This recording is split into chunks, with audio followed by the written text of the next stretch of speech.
नमस्कार जी। मैं doctor Sunita Kamal, SPC government college Ajmer, associate professor and HOD in history department. देखिए विद्यार्थियों, आपके महर्षि दयानंद सरस्वती विश्वविद्यालय में जो एक पेपर है आपके भारतीय संस्कृति के मूल आधार, और उसमें जो ये पेपर ऑनर्स में भी चलता है, पास कोर्स में भी चलता है, उसमें जो आपके एक चैप्टर है भक्ति आंदोलन। तो पिछले वीडियो में तो मैंने आपको ये बताया था कि भक्ति आंदोलन का अर्थ क्या होता है, भक्ति आंदोलन कहते किसको हैं, और भक्ति आंदोलन के क्या कारण थे, मतलब भक्ति आंदोलन क्यों प्रारंभ हुआ। मैं आपको उसमें थोड़ा सा ब्रीफ कर देती हूँ कि भक्ति आंदोलन का अर्थ, भक्ति अलग अलग अगर हम लेते हैं तो इससे आप ये कदापि ना समझें कि भक्ति आंदोलन कोई युद्ध या मारकाट का आंदोलन था। जहाँ पर देखिए आप इसमें भक्ति तो ज्ञान, कर्म और भक्ति, तो गीता में भी आपने सुना होगा, पढ़ा होगा, है ना। और भक्ति वर्ड जहाँ पर आ जाता है वहाँ पर आंदोलन का तो सवाल ही नहीं उठता। आंदोलन वर्ड यूज़ किया है, इसमें किसी लड़ाई झगड़े से कोई मतलब नहीं है। ये एक प्रकार का प्रेम और भाईचारा पैदा करने के लिए किया गया आंदोलन है। भक्ति का अर्थ होता है पूजा, और पूजा कब से प्रारंभ हुई? पूजा जब से प्रारंभ हुई जब मनुष्य ने जन्म लिया। मनुष्य के जन्म के साथ ही पूजा जो है वो प्रारंभ हो गई थी। अब इसमें अलग अलग कालों में पूजा का रूप जो है वो ज़रूर अलग अलग रहा।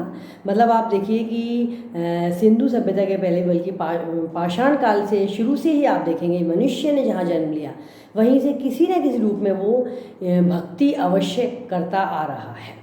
और भक्ति का महत्व पहले भी था और भक्ति का महत्व आज भी है।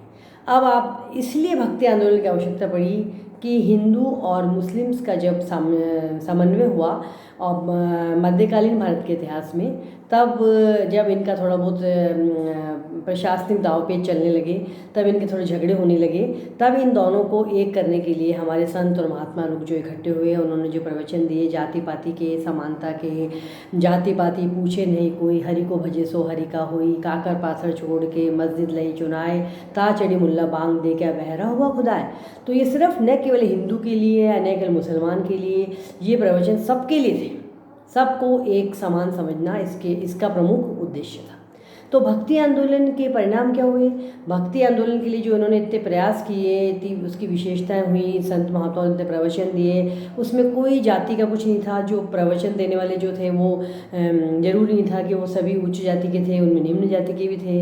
उन्होंने भी प्रवचन दिए, उससे भी लोग प्रभावित हुए, निम्न जाति के लोग, कि इसमें जाति का ये लोग ही कोई भेदभाव नहीं कर रहे, तो हम लोग क्यों इतना भेदभाव कर रहे हैं ना।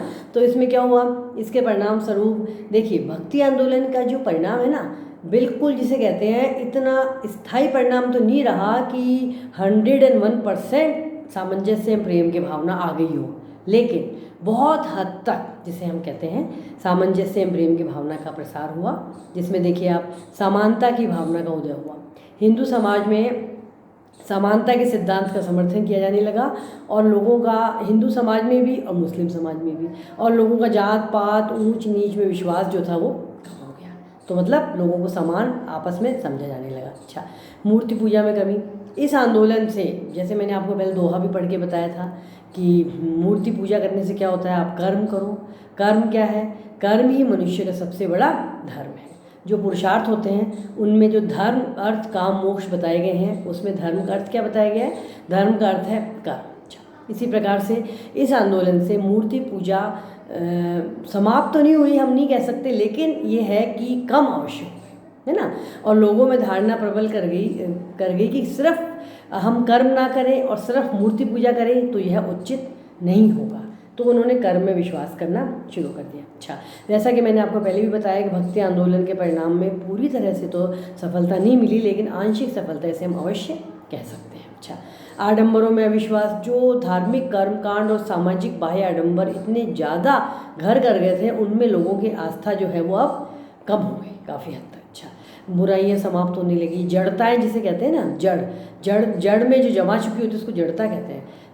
जड़ें जो जम चुकी थी जिन बुराइयों की, वो बुराइयाँ समाप्त होने लगी। अच्छा, आडंबरों में लोगों का अविश्वास होने लगा। अब धार्मिक कर्मकांड, यज्ञवाद, आडंबर जो थे वो कम होने लगे, उनमें जटिलता जो थी वो कम हुई, और ब्राह्मणवाद के प्रभाव का पतन होने लगा। वैदिक काल में क्या हुआ था?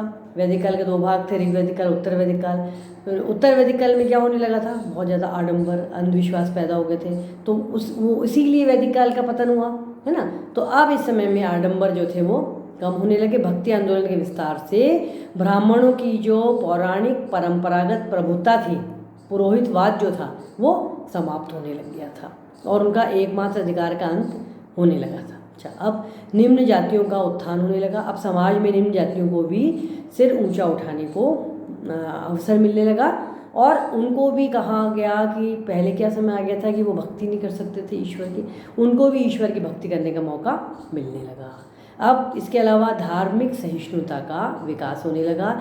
ऐसे ही वातावरण में धार्मिक सहिष्णुता को जन्म मिला और भारतीय समाज में हिंदू और मुस्लिम में आपस में क्या हुआ, सामंजस्य और प्रेम की भावना पैदा होने लगी। अपने धर्म को लेकर लड़ाई झगड़ा बंद हो गया। अब इसके अलावा जन भाषाओं की अभूतपूर्व उन्नति हुई, अर्थात जो संत और महात्मा लोग जो प्रवचन दिया करते थे ना, वो जो लोग जो भाषा वो समझते हैं, स्थानीय विशेष के लोग, उनको उसी भाषा में बात कही गई। देखिए, अब किसी को भी हम उसकी सामान्य भाषा में बात करेंगे तो उसको अच्छे समझ में आएगी, और अगर हम बोलेंगे जो भाषा उसकी है ही नहीं, वो उसको समझ ही नहीं पाएगा, फिर उसको ट्रांसलेट करेगा, अनुवाद करेगा, फिर उसको उसके अंदर दिक्कत आएगी। इसलिए जो जन लोग थे ना, तो उनको उसी भाषा में उनके प्रवचन दिए गए, तो वो उसको अच्छी तरह से आसानी से समझ में आने लगी। इस प्रकार से भक्ति आंदोलन ने ईश्वर की दृष्टि में प्रत्येक व्यक्ति के महत्व को दर्शाया। हर व्यक्ति का अपना एक अलग महत्व होता है, चाहे वह किसी भी वर्ग का हो, किसी भी वर्ण का हो, किसी भी जाति का हो। ये एक प्रकार से क्या दिया गया, सामाजिक संदेश दिया गया, और इसमें आपस में प्रेम, सामाजिक क्षेत्र में, साहित्यिक क्षेत्र में, राजनीतिक क्षेत्र में, धार्मिक क्षेत्र में आपसी प्रेम पनपने लगा। तो भक्ति आंदोलन के परिणाम यही थे कि इसमें हमें बहुत हद तक आंशिक सफलता प्राप्त हुई। धन्यवाद।